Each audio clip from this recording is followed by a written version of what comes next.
Hello and welcome to the Brodie Blueprint, the podcast designed to help college students and young professionals navigate their career paths.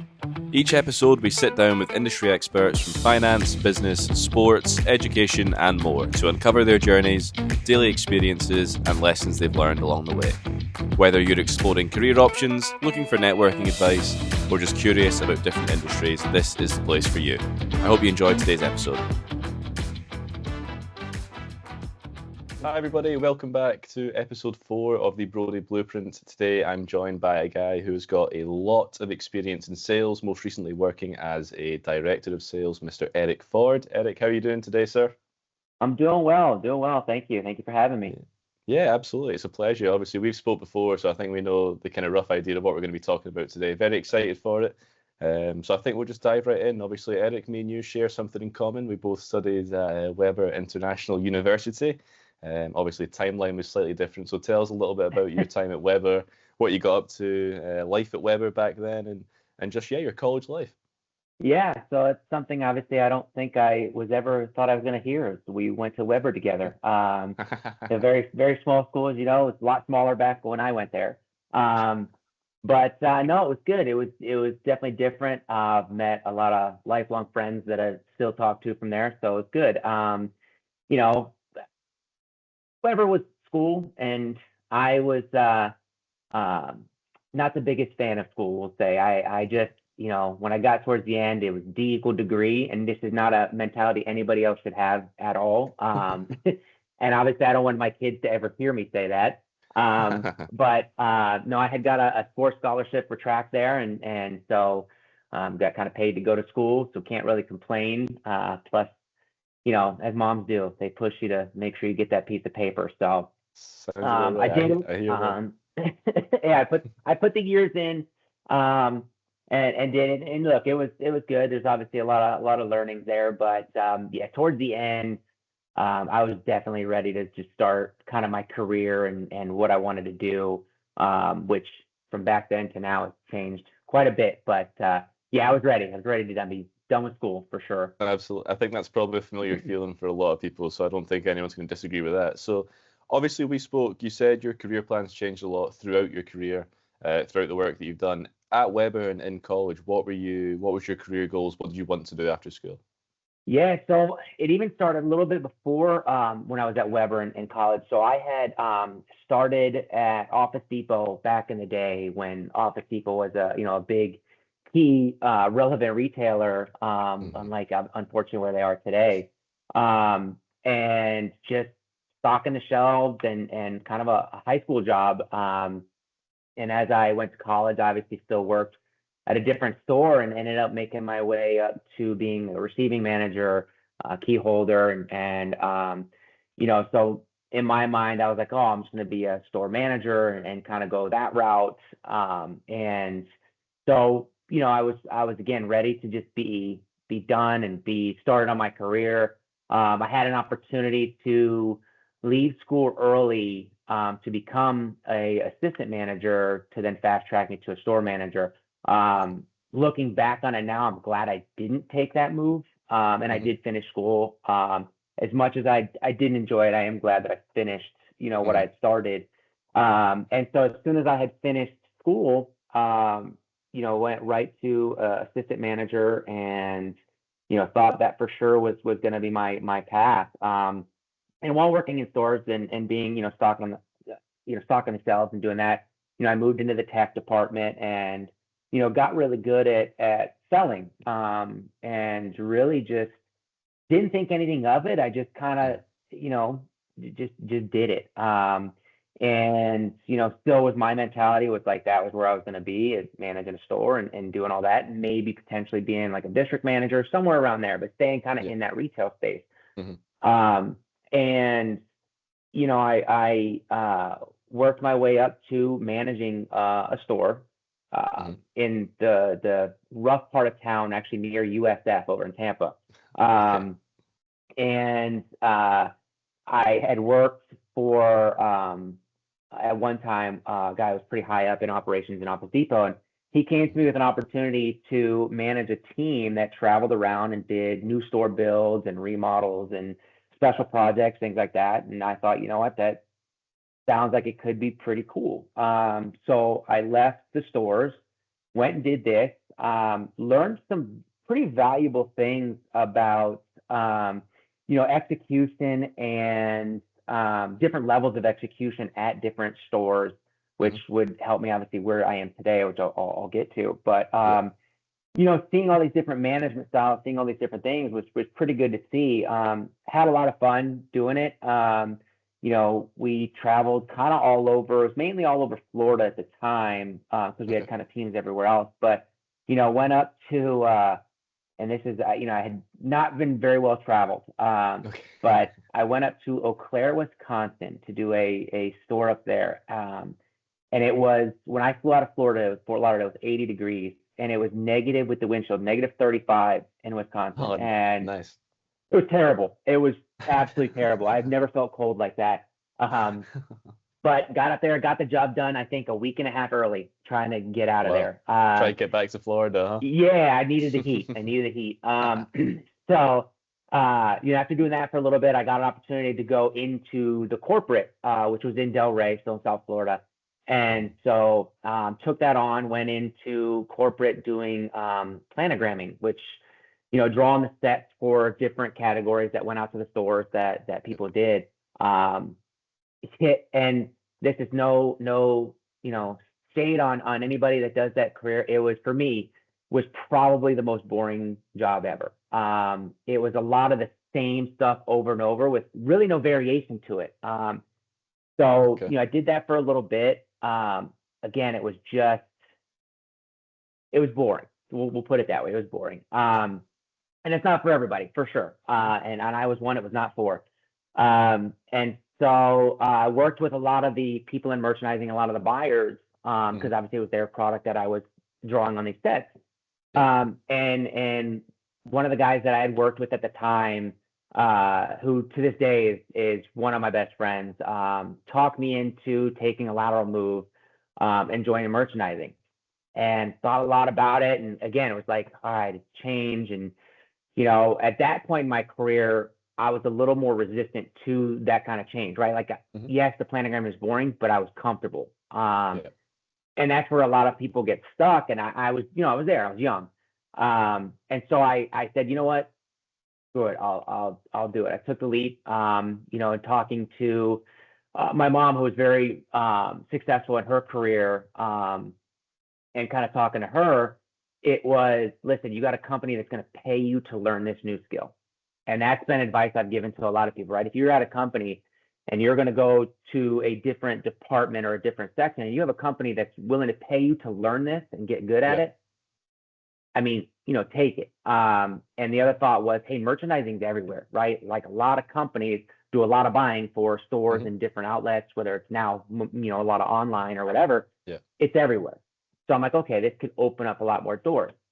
Took the move, fell in love with it. It was absolutely a blast. It was always something new, always something different, always a new challenge or a new obstacle, which kept it exciting. And I hated him for it at the time. But again, same guy that talked me into, I was on his team. And, whenever I had a question on things, obviously when it came to certain things he knew I didn't know or didn't have access to, he helped and taught me a lot of the stuff. Really smart dude for sure. But his answer every time I would ask for something would always be, go figure it out.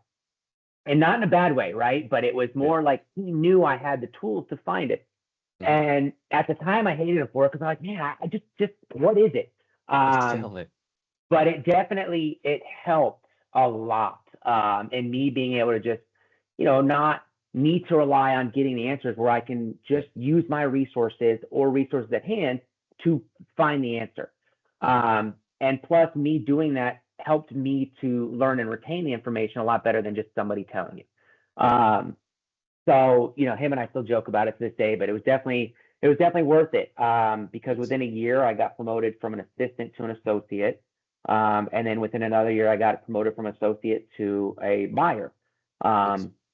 And it was, again, a lot of fun. I was doing a couple different categories, audio being one of them, which is where I tie into the sales side. So again, at this point, from being in retail, long-winded version of getting there, but from being in retail, now I'm like, okay, my career path is not in retail anymore. Still revolves around retail, but now I want to be on the buying side. Like I want to be in merchandising. This is where I want to be. We went out to California to meet with Monster Cable at the time. So this is Monster Cable that helped really invent Beats before Beats went and did its own thing and sold to Apple. And so big in the audio space. They also did some other accessories. They were really known for their HDMI cables, audio cables, things like that back in the day. But they had this big thing in portable audio. And so we were out there having a meeting, and never forget the conversation with, her name is Dina Gazarian, very well known in the industry, very well respected, and one of my industry mentors to this day. Wealth of knowledge, somebody that for sure, if I need some sort of advice or something, she's the go-to. She also knows everybody. It's crazy. Joke with her all the time, but she definitely does. So we had a conversation, and she's like, hey, we're getting a lot of business going, with Office Depot, and we need somebody. Do you know anybody that could, be a rep down there that could kind of handle the day-to-day with you? And I said jokingly, not thinking she would take me serious, I was like, yeah, what about me? And her response was, don't F with me, because I'll take you in a heartbeat. And I was like, well, damn, maybe this path now coming to the vendor side could be something worth doing. And so we continued the conversations. Obviously, my boss at the time was very open and talking with him. And he was the same one that brought me to do the remodels and things. So him and I obviously had a really great rapport. And fully supportive. That dude also, one of the strongest ops minds there are. Really? But but he was fully supportive on board, which was great, right? Having his support versus somebody that was like gonna hold a grudge or gonna hold you back. He really let me do it. And so we continued it, joined that side, and that's where I've kind of been on the vendor side and growing, from there, from just national account manager to senior director of sales. So it's been a fun journey for sure. It looks like it. It was something that I enjoyed looking through. Obviously, we take notes of these episodes, and I looked through your LinkedIn and stuff. One thing that I wanted to touch on early was that early growth you had at Office Depot. So much positions that were all, you kind of had the career that people love to see. You started as just like a salesman working in the stores, stocking shelves, and then you worked all the way up to a buyer. What was that early growth like as somebody who was just finishing college and as a young person? Yeah, it was, 11 years with them is kind of the path it was. But early on, I at first it was just a high school job. And I'm telling you, when it was my senior year is when I really realized, hey, this is probably going to be my career. This is not just a job. This is a career. And so I, old track coach, Coach Moody, at the time, him and I had to sit down and have a conversation because obviously I was focused on that and track was becoming less of a focus. And he sat down, he said, listen, is this a job or a career? And I told him this is definitely going to be a career. And he still, helped to take care of me, even though I didn't run track anymore and all that. Again, super supportive. He understood. But I think around my senior year is when I really kind of discovered this is the path I want to take right now, not understanding truly where all the decisions I would make would lead me to, to where I am today. But I knew then that that's where I wanted to be. That's what I wanted to kind of do. Makes sense. Okay, cool. That's interesting. One other thing as well, we've had this sort of recurring theme in the first couple of episodes of how important a mentorship figure can be. You spoke of a couple mentors, you had a couple bosses who were really nice with you, really, kind of cared about actually benefiting your career. How important do you think a mentor can be to a young person trying to find their way in a job? I think it could be extremely beneficial. I think it could be really helpful. I think the big thing is you've got to be willing to listen. You got to be willing to learn, right? I think and to answer a little more on the last question you had, I think, my biggest growth came when I stopped trying to be the smartest person in the room and focused on being the most adaptable, right? And being somebody that listens when other people are speaking, right? These people have been in this position. They've been on this side of the desk, or they've been here for X amount of years, right? Way more than I have. So they've obviously had some knowledge to them that I need, and that I should learn. So, some of these mentors and having people that are willing to see your potential helps, right? Because they're going to pour more of that into you. But listening to things, and even early on meetings with Dina, when I was with her, we go to customer meetings, right? And I'm learning kind of about what Mosh is about, the product, the different ins and outs of the company. Sitting back and listening to how she conducts herself in meetings. And even earlier than that, when I first joined the merchandising side, not only my best friend, was in there teaching me, but our main buyer, whose name is Tina, she was also somebody that I definitely looked up to as well. So we'd go into these initial meetings on the merchandising side, which I hadn't been a part of. And you kind of just sit back, and yes, I had a wealth of knowledge for how things were executed in the store. So I brought value to the meetings for sure when it came to the true retail side. But on the merchandising side, I was still learning.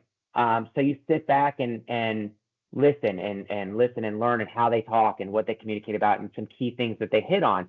And don't be afraid to ask questions, right? Like simple questions of like, what does strategy mean? What does that really mean? Right? Like, and you feel stupid for asking it, but don't. Like, if you're early and not even just being early, right? But like, learn, ask, don't be afraid to ask these questions. Now there's a lot more tools with online and Chat GPT and all this other stuff you can do to learn and really break it down on what stuff means. But understanding that for sure, I know one of the things I learned really quick in one of the first meetings was the CE, consumer electronics side, and especially on the sales side. It's a big industry, but it's small at the same time.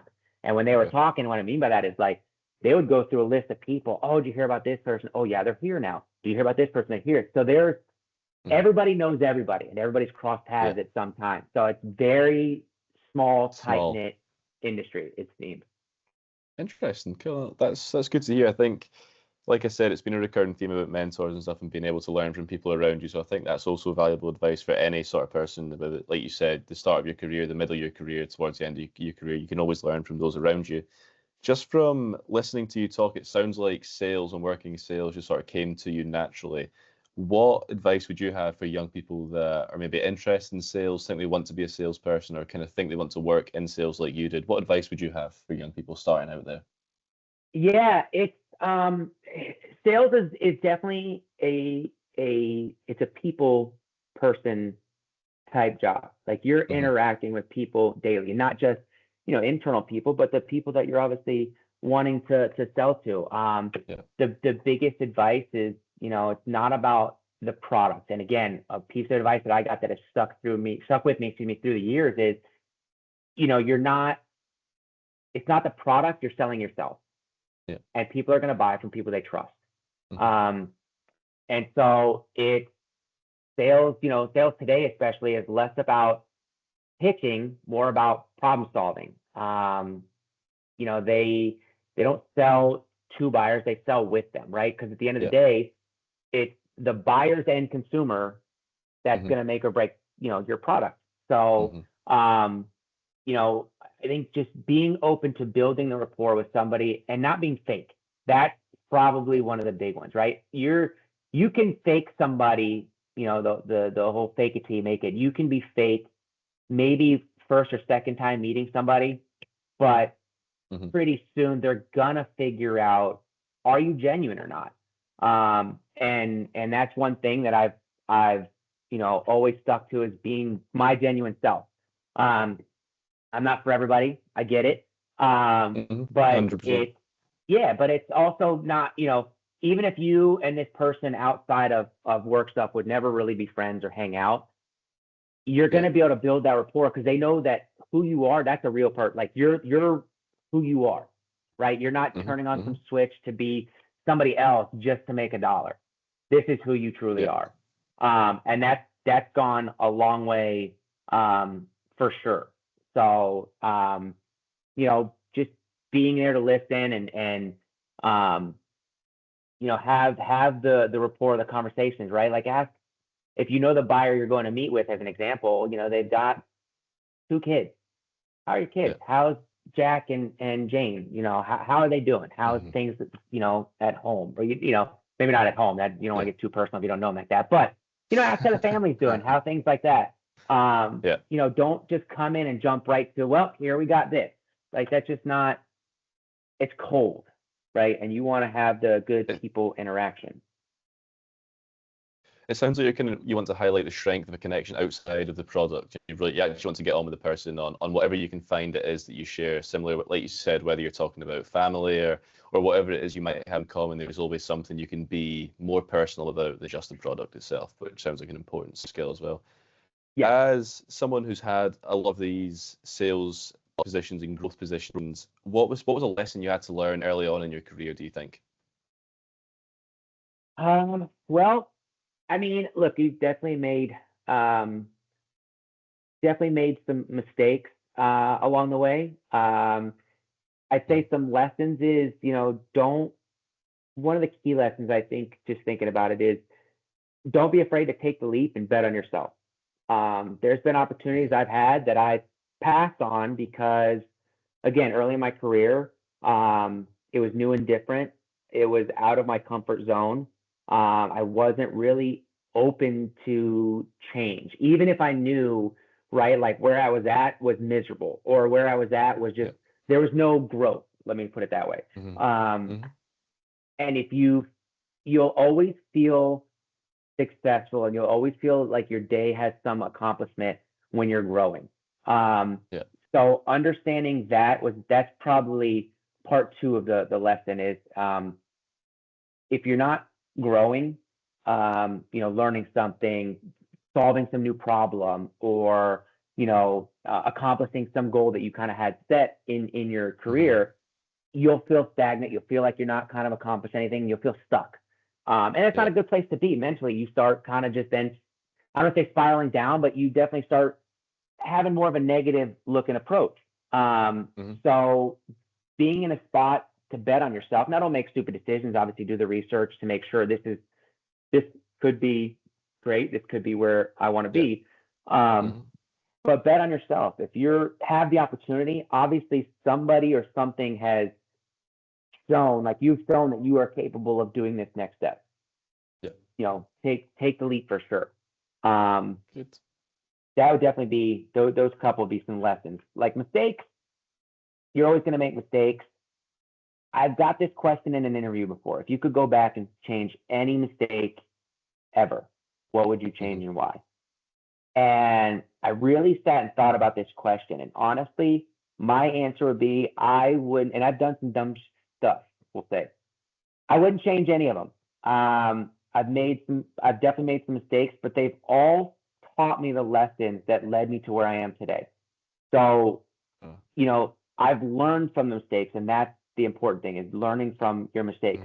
The bad, the ugly, the worst, if you learn something from them, and then you become a better person, or better, for it. For me, I wouldn't change any of them. They've taught me valuable lessons. They've led me to where I'm at today. I've got a great, family, great, home life and career path. And, so I did something right while doing something wrong. That's the main thing, huh? I think I think it's easy to think as a young person when you're going into a new job or an internship that you can't fail, that you have to be perfect. But one thing that you brought up there, and we've spoke about in some other episodes, that there is a lot of value in failing and in doing things wrong. I remember our first episode, Sarah said that she'd failed in her role as president of a company, but that was actually probably her best step to grow from. So I think, you've done some good, done some bad, but I think as long as you can draw good from the bad, then you're probably going to do okay in the long run. So I think that's really valuable advice for anybody starting out in any position. Yeah, I mean, I've heard it from speakers in the past, and it's true, right? Don't be afraid to fail. I mean, you're gonna learn the most when you fail. And so just, again, try not to put yourself in a too terrible of a spot when there's risk to fail, but don't be afraid of that failure, because it's going to teach you the lesson so that, one, that shouldn't happen again, but two, you'll be able to see things, clearer going forward, so you can avoid future mistakes or future things. Yeah, definitely. No, definitely very valuable advice. I'd like to touch on a little bit more about some of your recent roles you've had. Obviously, as senior director of sales, I kind of want to hear what sort of the day-to-day in that role, a day in the life, week in the life, what kind of things were you doing in that position? Yeah. So a lot of it really is kind of, and what you don't see from, I guess, the sales side is there's a lot of internal selling. And there's a lot of things that you've got to do with different departments around finance, operations, product, marketing, right? You've got a customer, say like a Best Buy, right? You've got a customer like that, and you understand what their buyers' needs are, what they need to do. You need to then orchestrate kind of all of the departments that I just mentioned to come together to deliver, what that customer needs, but also what still aligns with what your company goals are, and how do you make those mesh together. So, a lot of the day-to-day is managing and partnering really with those different departments to execute on things that you've already set in motion, whether it's, you've got a reset coming up, so you need to make sure operations has your product coming, product has a product developed. All those different things are aligning to kind of come to one, to one point. There's also a lot of, making sure that your product is moving, right? The first PO is easy. It's the second and third and fourth that count. So if you've got a product just sitting on the shelf, it's doing no good. That's doing your buyers no good. And it's doing the account no good. So, you need to make sure that there's things in place to help execute sell-through, whether that's, in-store execution of how you're set to be, whether it's in, promo calendars or different things like that. The marketing in stores telling the right message, a lot of those things. So you need to make sure all that is done and executed. You're looking at, Mondays are always a fun day, right? You're looking at all your accounts sell through for the past week. Were we up? Were we down? Why are we down? You got to then dive into, if you're down, hey, we were down 30% week over week. Why? Was it because, looking at when I was at Skullcandy, we're going against JBL, right? Another key audio brand. Were they running a promo that week that stole share from us and stole sales? Was it the entire category was down in that specific retailer? So it's not a specific Skullcandy problem. It's a category problem, right? There's different things that you got to definitely evaluate and look at there. You're also making sure that your forecasts are accurate, right? Are your forecasts on trend with what sales are doing? So you're looking into different things to make sure you're not putting your company in a bad spot because they have so much excess inventory that now you gotta figure out what to do with it, because you're sitting on a lot of products, right? Ties up a lot of the open to buy dollars. You also got to make sure that you've got the product to sell, because you're not, if you don't have the product, you can't sell it. So it's a lot of that. The actual true selling when you're face to face with a buyer is really a smaller portion of the sales side of things. But again, there's external and internal selling that's always, so you're always selling, but there's just a lot more to it. What was something you found interesting or saw in your career? Was there ever any difficulties with those different areas of the business overlapping? You talked operations, sales, and finance. Did you ever see any difficulties where they couldn't quite overlap, or schedules just weren't quite working out? What were some things you saw in that sense? A lot of those, not so much where there was overlap, I would say. I'd say that a lot of things there's redundancy for sure, and not with specific roles per se, but your CFO needs something and your COO needs something else, and so there's 3 different reports or 2 different reports that they're asking for. But when you break it down, you can literally have one report that would give them both the same information. And it's that across other departments, right? Like sales, operations, marketing, product. They all need these different things, because yes, there should be a collaboration between sales, who's out customer facing and sees kind of everything that's going on, and these different departments to make sure that everything's aligned. The problem is you're getting bombarded from all the different sides asking for, hey, I need you to fill out this spreadsheet. Can you fill out this one? Yeah. Can you do this? Which, for the most part, sales guys don't have a problem sharing that information and giving that information because it does help us. But you're getting 10 different people asking for things, and when you look at it, it's all the same information, just spun a different way. So it's really redundancy in that I've seen has been the challenge. And that's not a Skullcandy problem. That's not a ZAGG problem. That's everywhere that you're going to find that.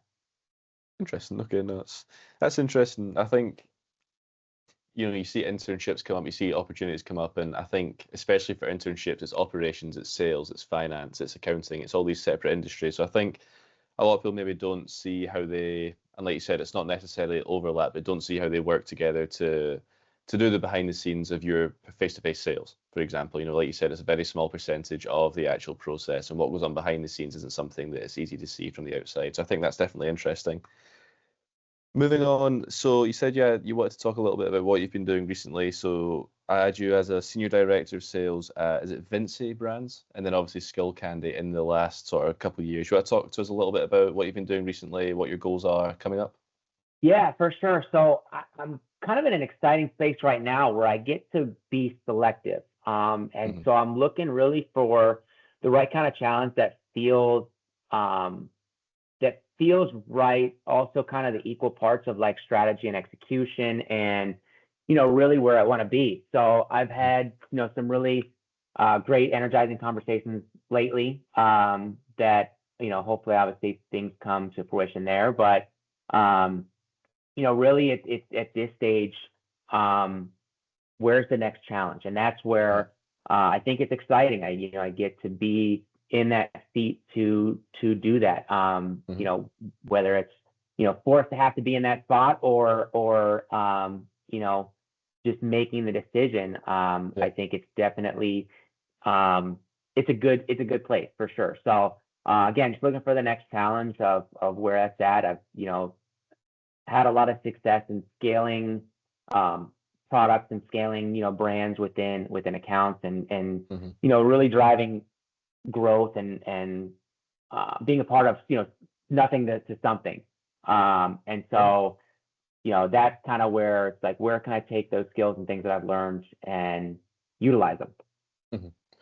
I think obviously we've spoke before, Eric, so I think this is a really exciting space that you're in, and I want to touch on it a little bit more. So obviously, a lot of our listeners are people my age who are looking for their first job. Now, obviously, you're in a great position where you've got this brilliant resume of things that you've done, places you've worked, and titles you've had.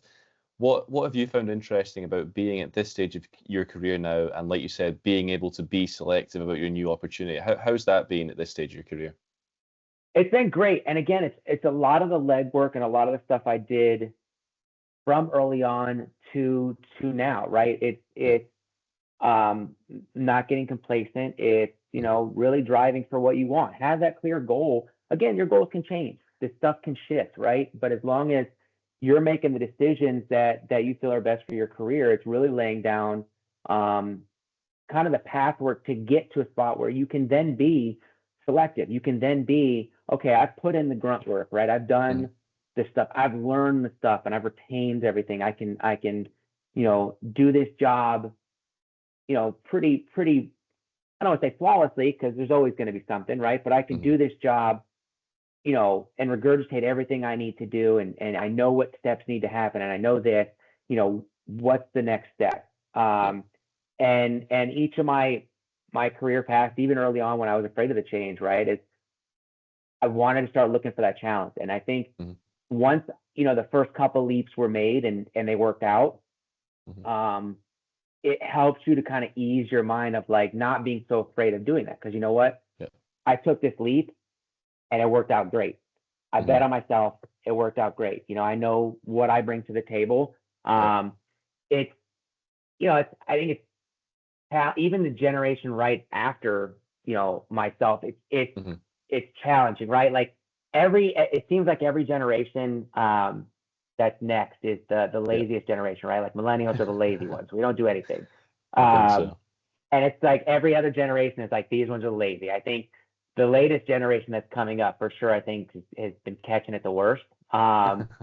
But it's when you come out and perform and show that you're there to not just collect a check. You're not just there to punch in and kind of just sit Yeah. around, right? Like you're willing to do it. That stuff stands out more now than before. So I think, just being focused, being able to take that, everything you learned today and applying it will set you up to be in a spot where you can be, selective, where you can be going after what you want versus, shit, I need a job because I got bills to pay. So I got to take this, right? Yeah. And that's everybody's been in that spot coming up. Everybody's been in that spot. And so just as long as you stay on kind of your path, even taking these things, you'll get to where you can do what you want. Great. I think that's valuable for anyone, not only starting a career, but I think at any stage. I think if you invest in yourself, like you said, kind of market yourself, know what you're good at, you can kind of really open up any sort of career you want. So I think that's really valuable. One thing I want to touch on as well, Eric, obviously a lot of this podcast is based on the idea of networking and finding your foot in for careers and interviews and having those conversations. Can you tell me a little bit about even maybe starting in college, starting in high school, what networking was like for you when you were younger, when you first got exposed to networking, and how you found that starting out? Yeah. So we didn't have LinkedIn when I was, younger. So the Yeah. networking was a little bit more different. It was a lot of word of mouth. Okay. And that's where a lot of my networking came, and a lot of where I got recruited was word of mouth. Okay. It was being in the stores. Hey, this kid is killing it. Like, you need somebody that's going to do, bring the sales numbers you need. Because obviously each store, even back in the day, you had certain sales numbers you had to hit. Yeah. So like, hey, you want this guy here. Also, you want somebody with the management skills that knows how to, get the job done, lead some people. Even being younger, that's where a lot of that came from. Now, when I went from the monster side to kind of the ZAGG side, and I don't even remember I don't know if LinkedIn was even then, but it was, even if it was in its infancy, right? Not what it is today. Yeah. And it's a lot of kind of who you know. Again, my industry mentor was having a conversation with somebody, and they asked, "Hey, who do you know that could fit this role? This company ZAGG is looking for somebody." Yeah. And her response was, "I have the perfect person for you." And that's how that interview started, and that's how that came to be. So it's definitely making these connections even early in your career with people, whether it's on the retail side, store managers that you make great connections with, or regional managers, or just key people in the space that you want to be in. Even professors. I think professors still have a lot of great contacts in that space. Yeah. So, understanding and having a great relationship with them, helps to be where, hey, they come to, one of the professors, do you have somebody that's standing out that could be this? We need somebody young, somebody to do this. Oh, I have this perfect student here. Right. So I think you can even start early on in that career, or in that path, I should say. But again, being genuine, making those real connections with the people goes a long way, so that if something comes up you're not even aware of, your name still can get brought up as a recommendation. What advice would you have for, people my age, college students who aren't sure how to start those conversations, or aren't sure maybe just what to say in those conversations? I think networking with people who have established careers can sometimes be slightly intimidating, slightly uncomfortable, maybe awkward. What advice would you have for people first having those difficult conversations? Yeah. So I think, look, if you got somebody that's got a wealth of knowledge in their career, more often than not, they're willing to share that. And so it's really, again, taking that step to just reach out and have the conversation. Hey, I noticed you're XYZ. I'm in college right now, and I'm really trying to figure out, we figure out where I want to go, what I want to do. I'd love to be able to set up a conversation and pick your brain. And more often than not, you'll definitely get somebody professional like, yeah, I'd love to be able to kind of, and maybe not be a true all the way through mentor, but I'd like to be a little mentor at this stage of this person's life to help them, right? Because like we didn't have that in a lot of stuff. Yeah. So how can I help somebody to set them on the right path? Or maybe the advice I give them, they're like, oh, maybe I don't want to do exactly what they're doing, because that sounds like it's rough. Maybe a variation of that to go here. But don't be afraid to have the conversation. And look, if you reach out to somebody, even if it's on LinkedIn, to try to pick their brain because you see, hey, this is the career path I think I want to go. I'd love to be able to pick your brain.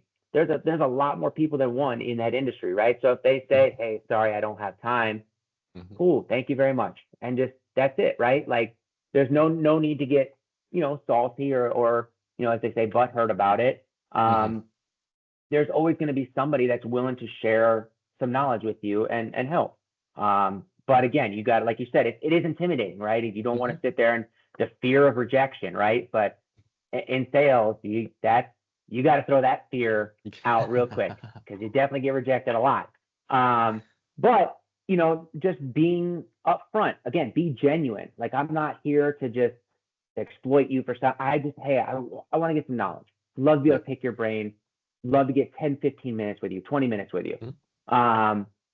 People have 20 minutes to spare, right? Definitely. Nobody's that busy. And so again, it's don't be afraid. Don't be afraid to ask. I think one thing you touched on there, which people might just not think about, is, what's the worst someone can reply to you on a LinkedIn message? They just say, like you said, oh, I'm too busy. Like, sorry, I can't, I can't talk just now. Is that really, if the positive outcome of that message is a 15-minute phone call, is it that bad if somebody says they're too busy, they can't talk to you? So it's definitely worth sending the message, I think, reaching out and at least getting started. One thing we heard in a previous episode was being marketable, like you said, selling yourself, knowing your strengths and stuff. Sarah talked about having an elevator speech prepared whenever you had to talk to somebody. What advice would you have for somebody who wants to market themselves, who wants to show themselves as a good candidate, as a good person, as a good connection to have? Yeah, I think, look, have some quick things about you that you can talk to that are key selling points, right? And and look, you'd be early in your career where you don't really have career wins yet, but did you play sports? Did you have some sort of leadership role in sports? Like, hey, we were down big, we sat there, we rallied, I talked to the team, I got everybody geared up, and we came back and did this. Or, track and field, we were struggling. Some of the people were just down, they weren't getting it.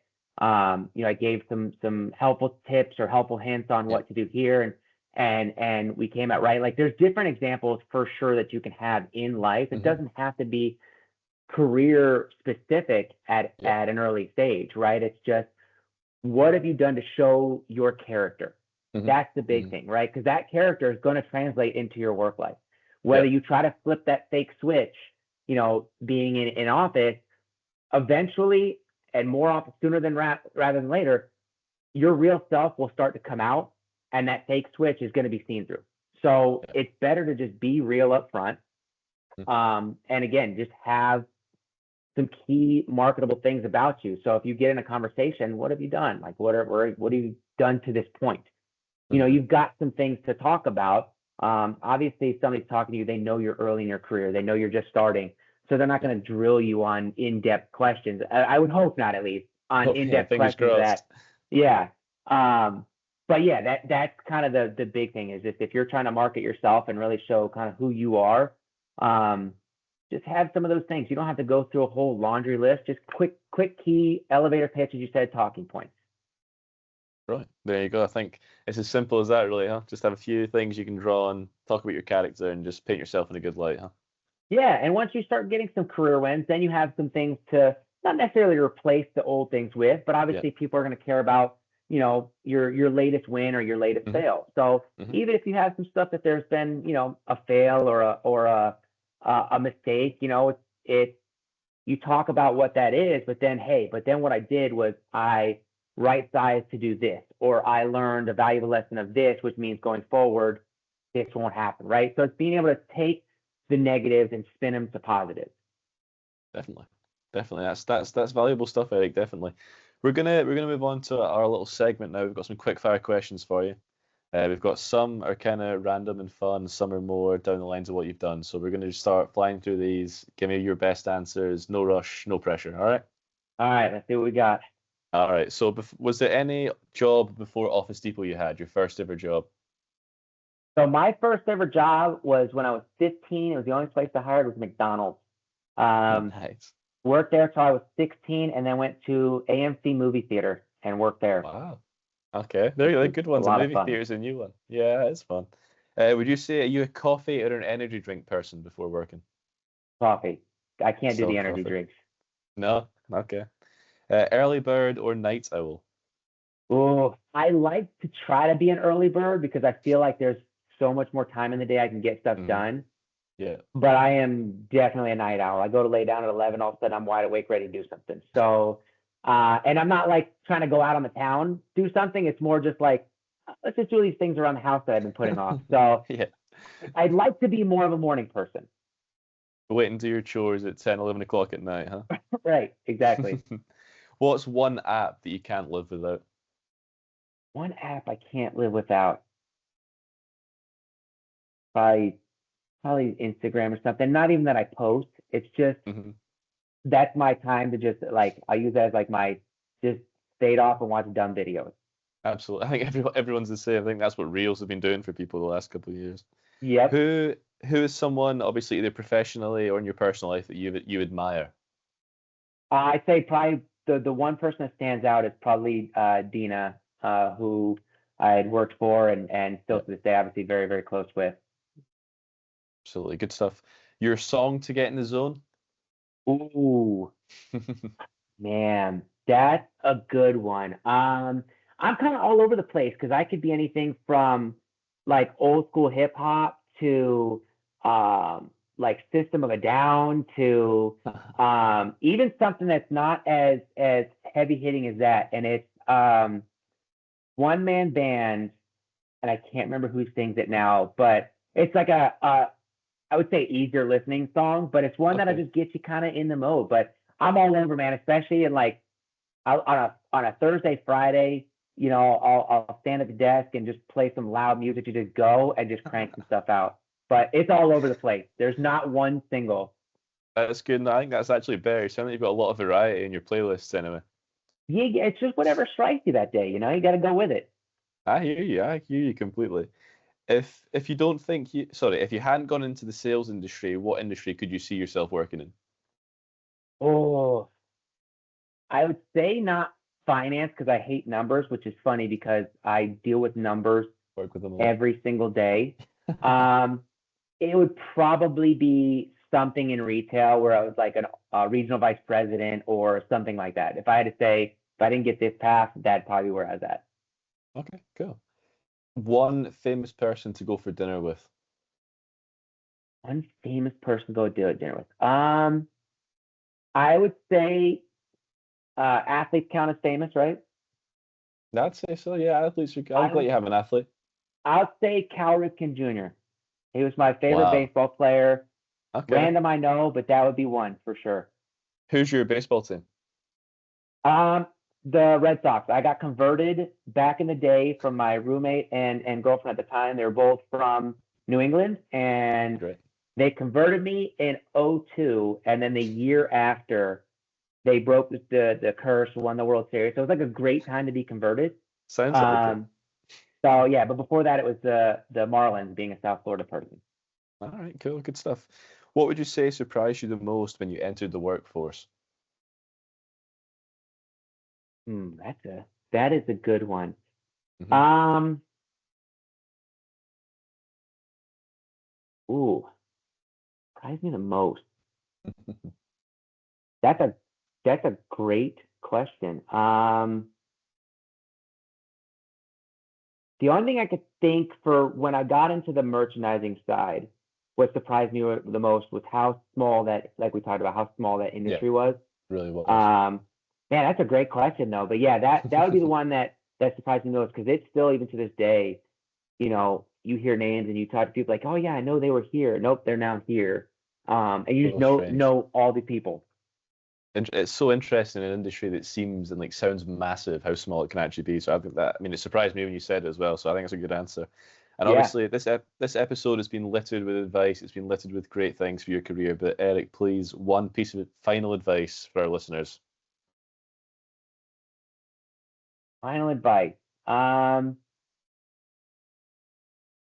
I think we've hit on a couple times, but again, I think be your genuine self. don't be afraid to bet on yourself in your career. But don't change who you are to fit any sort of mold. I think being your genuine self goes a long way. And I found in my career and the relationships that I've developed over the years with, numerous buyers and people kind of all over the US really, is just being who I am and being myself and being transparent and being open, has gone way farther than if I were to try to fake a connection, if I were to try to, not necessarily make stuff up, but, force a commonality with somebody. There's always something you guys will be able to connect on and relate on, right? Whether it's car stuff or, it never has to always be work stuff. It's always look at outside of things, right? People's personal golden keys, as you call it.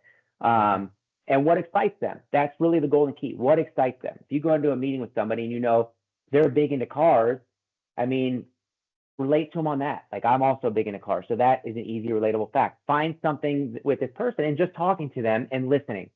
You'll find something to relate, and you'll make a much better connection with somebody. Brilliant. I think that's not only great advice for going into business, but also for life in itself. So thank you very much for that, Eric. Thank you so much for coming on and talking to us today. It's been a really great conversation. Yeah, absolutely. This was a lot of fun. So, listen, best of luck to you in this adventure you're on. Very, very exciting. And I wish there was something when I was younger to have this where I can go in and just get some knowledge, get some quick advice in one spot. So I think what you're doing is great. So thank you again for letting me be a part of it. Yeah, absolutely. No, I appreciate your kind words. Guys, go and find Eric on LinkedIn. He's got a huge wealth of sales experience. Definitely a good connection to have. We've got more episodes coming every Wednesday and Sunday. Keep an eye on Instagram, YouTube. And yeah, see you guys in the next one. Eric, thank you again. Thank you very much. We'll see you. See you guys. Thank you. Well, that's all for today, folks. Thank you so much for listening. I hope you enjoyed today's episode and were also able to gain some valuable insight into a potential career. Please head over to Instagram and TikTok and follow us. That's the Brodie Blueprint.